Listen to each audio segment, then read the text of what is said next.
I slept. I really peacefully slept.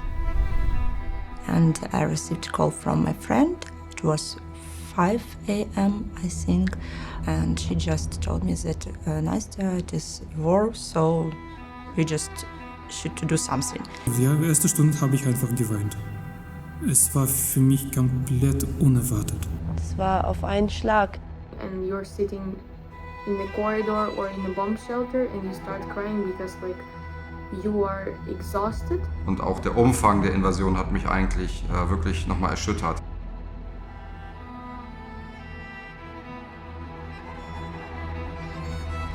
Ich war jetzt das letzte Mal in der Ukraine im November. Und da war so eigentlich eine ganz gute, freie, feierliche Stimmung. We had our lives like all Europeans. Yeah, we had a lot of possibilities. So everything was perfect and then the war came to my country and destroyed my life. Seit ein paar Tagen vor dem Krieg habe ich meinen Freund versucht zu beruhigen, dass das alles ist nur eine Provokation, das ist irgendwelche politische Spielchen. Es war mir klar damals, es ist klar mir heute, das bringt überhaupt nichts, weil mit Leuten, die Frieden wollen, könntest du nichts tun. Du könntest das Land nur zerstören. My name is Anastasia Kudina. I'm from Ukraine. And for a month, I'm based in Germany, in Ravensburg, and try to speak about what happened in Ukraine. My name is Victoria, I'm 23 years old and I'm a project manager from Ukraine. Ich bin Leo, ich bin 35 Jahre alt. Im Jahr 2019 bin ich aus Moskau nach Ravensburg umgezogen, beruflich. Ich bin Sophie, ich bin 20 Jahre alt. Ich studiere Wirtschaftsinformatik. Ja, also mein Name ist Dirk. Ich bin eigentlich gebürtiger Norddeutscher, jetzt hier in Ravensburg.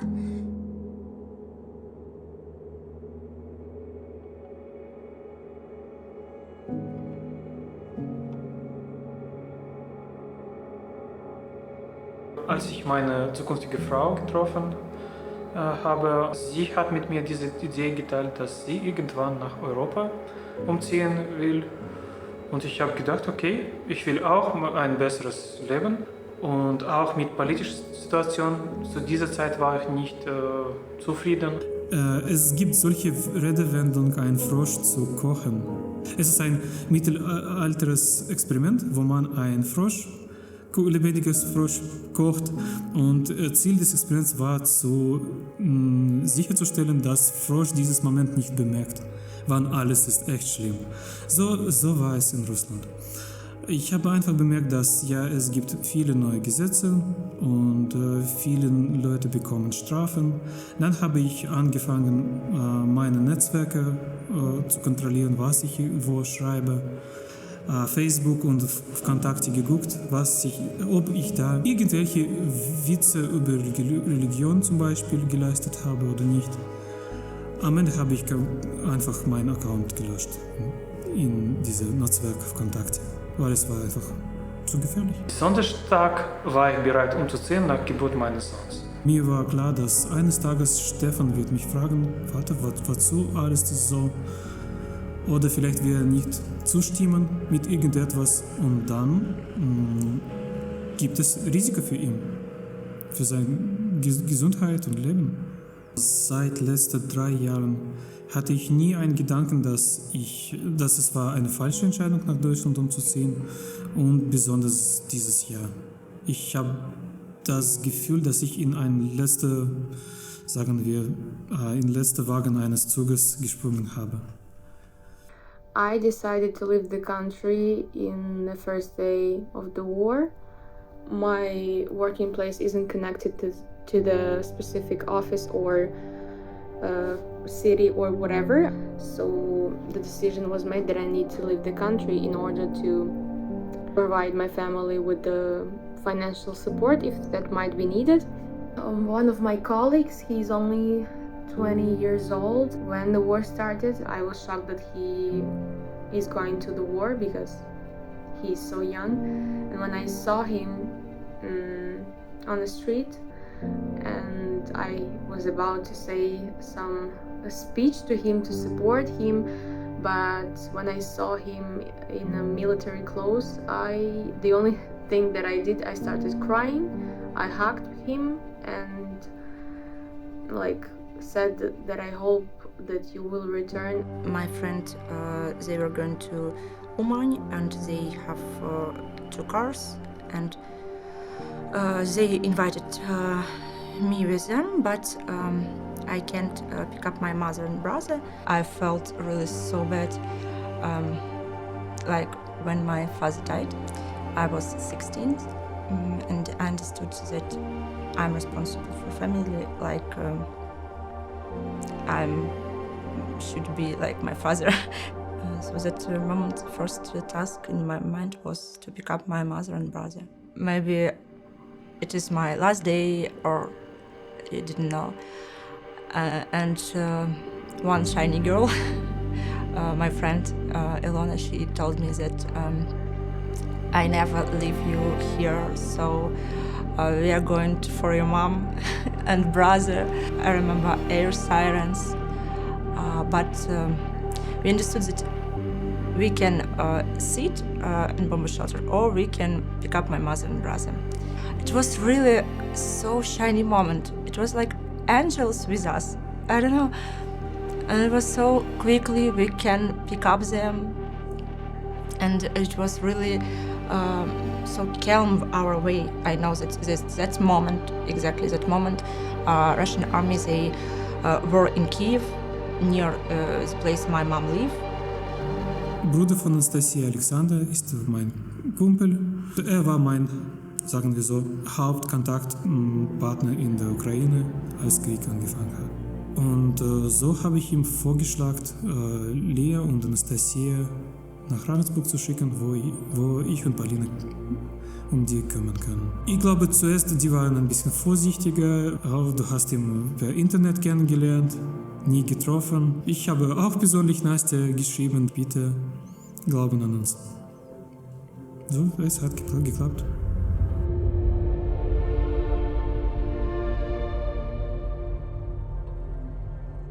Nastja habe ich hier kennengelernt. Ich wollte noch in Ravensburg was machen und da war bei Facebook eine Anzeige. Hier ukrainische Community Ravensburg. Ich habe geschrieben, ja, hallo, mein Name ist Dirk, habe das und das gemacht bisher, möchte hier was tun und ich kann euch allen Tipps geben, wenn ihr Hilfe bei Arbeit, sozialen Ämtern braucht, könnt ihr euch einfach melden. Dann hat sie mich angeschrieben, ja, sehr gerne, Hilfe ist immer willkommen, und da habe ich gesagt, ja klar, ja, so hat man sich einfach kennengelernt, und jetzt hänge ich mit drin immer, wenn irgendwas dort, wenn da was läuft, oder Nastja ist ja auch ein Multiplikator. Man kann ja auch relativ leicht vielen Leuten helfen, indem man ihr hilft. Ich war zu keinem Moment überrascht, dass die Ukraine durch Russland bombardiert wird. Trotzdem war ich natürlich immer noch entsetzt. Und die Tage vorher, was dann auch in den 24.02. reingeflossen ist, hat auch die Wut über unsere eigene Regierung, die eigentlich gesagt hat, wir machen auf keinen Fall was zu diesem Zeitpunkt noch. Ich habe für mich selber überlegt, okay, wenn weiter oben nichts gemacht wird, dann versuche ich selber etwas zu tun. Ich sammle Spenden in der Stadt, auf dem Wochenmarkt, und da verschenke ich Bücher als Dankeschön, dass die Leute spenden. Ich habe alleine die ganze Sache hier durchgezogen eigentlich. Ich habe davon niemandem so groß erzählt oder mich beraten lassen, ob das richtig ist, was ich mache oder nicht. Ich habe mich bei der Stadt gemeldet und die haben mich sehr gut aufgenommen und weitergeleitet und unterstützen mich immer noch eigentlich ganz gut.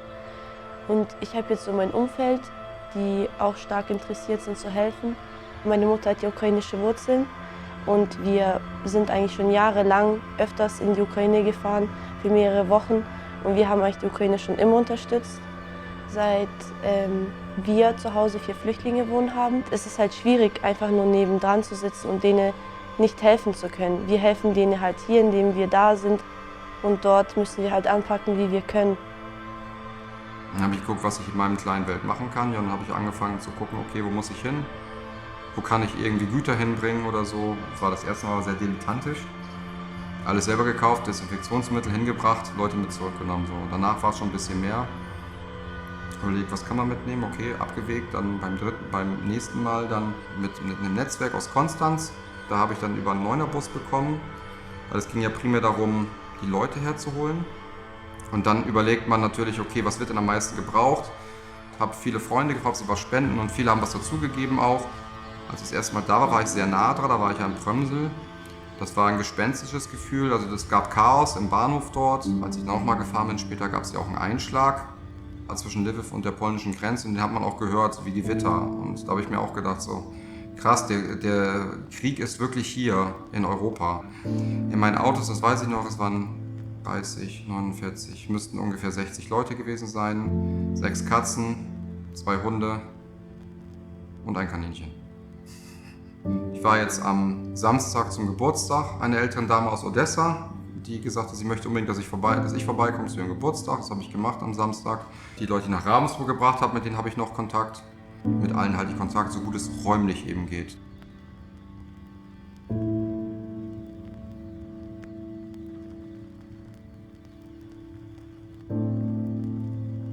Currently, I'm being at home for 1 month. Living in a war zone is much more harder than I expected it to be. Everyone is talking about the war, and like every day you see how many young men are dying there, and like 3 of my friends died at war. My best friend is in Russian captivity right now. He was defending Mariupol and Azovstal. When I hear the sirens, actually, like my feelings changed. Like the first days, it was super scary for me. I was horrified. Yeah, it is not about thinking, just like just close up, just like in another life. But you understand that you should just run, just run. I know people now here with children, and children can't sleep because they heard these air sirens or exploding. And further on, you become, I don't know, you feel nothing inside. You're scared, but you know that you cannot do anything with it. The alarm went off. It means that Russians shooting rockets. So I need to leave the apartment. Sometimes like you are overwhelmed so much that you just start crying, and you're sitting in the corridor or in a bomb shelter and you start crying because like you are exhausted and you cannot do anything with this situation. The only thing that's left, like, to leave the country, and that's it. But it's not, it won't solve the problem. It only will help you like to focus on something else, or at work or whatever. But still you will be worried about your friends, family, about your country. Like guilty, yeah, you feel guilty each time when you saw some news from some cities and you understand that people you know or your friend know, they died. It's really hard, no matter where you are, whether you are abroad or whether you are here, because I was in both situations and both of them are specific and hard. And I understood that I will be more productive, I will be more useful when I will be in some normal condition. Now in Germany, I also try to organize Ukrainian community, and we're doing some projects now for children, for adults. When I hear from people that they are really happy for these courses, or they're really happy that their children can go to some sport activities, it makes me a little bit better. Die Ukrainer, die sprechen auf jeden Fall Ukrainisch, aber ich würde sagen zu 90%, dass dort auch alle Russisch verstehen, vor allem auch die Leute, die an der russischen Grenze gelebt haben. Vieles hat sich dort geändert, also die russische Sprache ist jetzt sozusagen verschwunden in der Ukraine, aus Respekt zu ihrem Land halt versuchen die Ukrainer kein Russisch mehr zu sprechen. Es ist nichts so Komisches zwischen uns, weil wir jetzt Russisch reden und die halt so einen Konflikt mit Russland haben. Aber die verstehen das. Ja, gestern war ein Event, die Ukrainer organisiert haben für die hauptsächlich deutsche Familien, die ihre Häuser geöffnet haben für diese Familien. Und für mich natürlich war es ein bisschen nervös und spannend dabei zu sein, weil höchstwahrscheinlich war ich die einzige Russe da.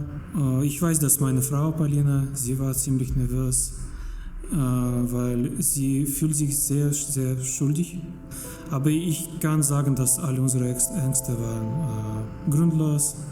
Nach dieser Veranstaltung haben wir wunderschön mit diesen Familien uns kennengelernt, gesprochen, mit einer Dame aus Severodonetsk. Ihr Haus ist momentan komplett zerstört. Wir haben zusammen gestern auf Klavier gespielt und das war wunderschön. I had friends in Russia, and now I don't have friends in Russia. We do not communicate. I don't believe any Russians. I don't believe there are good Russians. All of them are, for me, they are murderers. All of them, no matter whether they live in Russia or they live abroad. I hate all of them. Ich habe nichts weiteres als es tut mir leid zu sagen. Und ich weiß, dass es wird nie genug.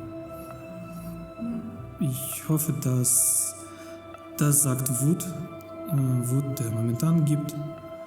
Vielleicht eines Tages wird es sich ändern, aber momentan es ergibt keinen Sinn, Leute zu überzeugen. Und ja, ich weiß, dass nicht alle Ukrainer solche Meinung teilen. Natürlich gibt es viele Personen, die wütend sind. Das ist in Ordnung. Die haben Grund dafür. I believe that we have good people everywhere and bad people everywhere. It doesn't depend from country, it depends from people. Ich hoffe, dass irgendwann werden diese Beziehungen wieder normal. Ich verstehe, dass es wird Jahrzehnte gedauert. Es wird ziemlich lang. Und je mehr Unterstützung bekommt Krieg in Russland, desto schwieriger wird es. Deswegen bin ich heute hier. Ich wollte einen Teil von Russland präsentieren. Russian demonstrations in Germany, when I saw it, I haven't worked for it. Why are you here? Why are you here doing some demonstration? You should support your president, please. Let's go. In my mind, maybe if they will have some excursion to Mariupol and stayed here for a few days, maybe then they can understand. But it isn't possible, so we just should waiting. So seit 10 Jahren habe ich gedacht, dass diese Propaganda über dass die ganze Welt Russland hasst, dass Ukraine natürlich Russland hassen und so weiter. Ich habe gedacht, dass das ist nur für ganz dumme Leute, die nur TV gucken. Und ich habe nicht bemerkt, wie diese Aggression hat die ganze Bevölkerung vergiftet. So zum Beispiel für mich war eine volle Überraschung, dass mein Vater kann solche Ideen akzeptieren.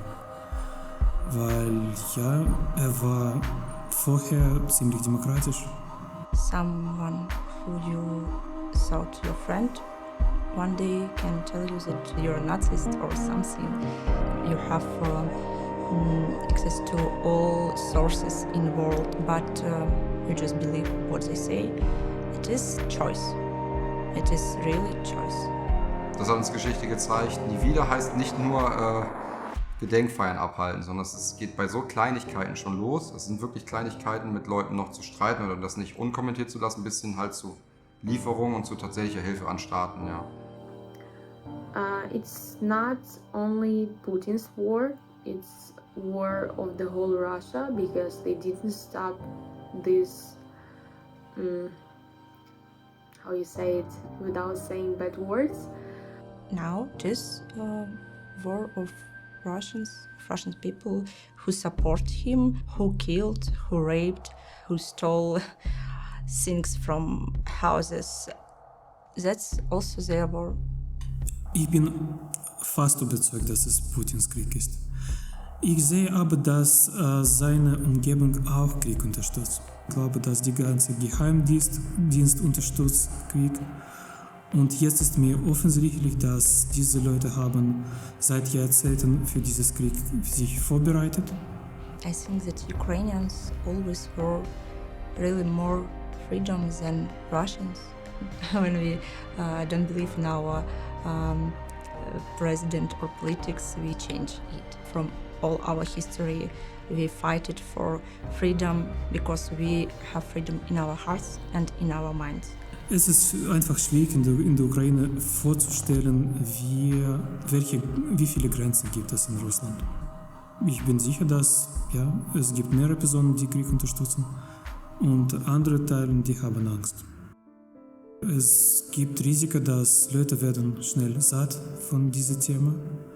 Es gibt Risiken, dass Leute werden zu besorgt auf ihre eigenen Kosten, für Heizung offensichtlich, für Lebensmittel. Mit Bösheit, mit Ultrabörse kann man nie verhandeln, nie irgendetwas vereinbaren.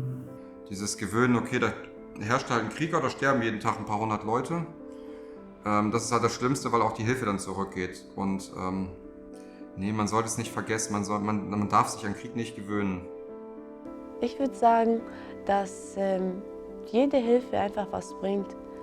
Es müssen nicht 100 € sein. Wenn man von jedem irgendwie irgendeine Kleinigkeit einsammeln will, dann sind wir zusammen ganz groß. Wir haben versucht, erste Wochen dieses Thema zu ignorieren, weil wir selbst nicht bereit waren einfach.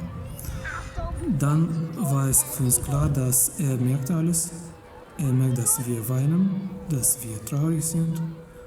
Ich habe ihm erklärt, wie Leute kämpfen, was passiert in der Ukraine, was ist mit unseren Freunden. Das Schwierigste war für mich natürlich zu erklären, welcher Teil nimmt Russland. Und dass russische Regierung und Russland selbst sind zwei unterschiedliche Sachen. Er hat alles ruhig gehört. Dann hat er mich mit einer Frage überrascht: Ist meine Großmutter in Sicherheit? Ich sagte ja, Russland liegt fern von der Grenze, da gibt es keine Raketen und Bomben, alles wird gut. Und dann hat er gedacht, noch ein paar Sekunden, und dann gesagt, okay, ich hoffe, Ukraine wird gewinnen, weil die Recht haben, und ich hoffe, dass Putin wird verloren. So, ich bin stolz auf meinen Sohn.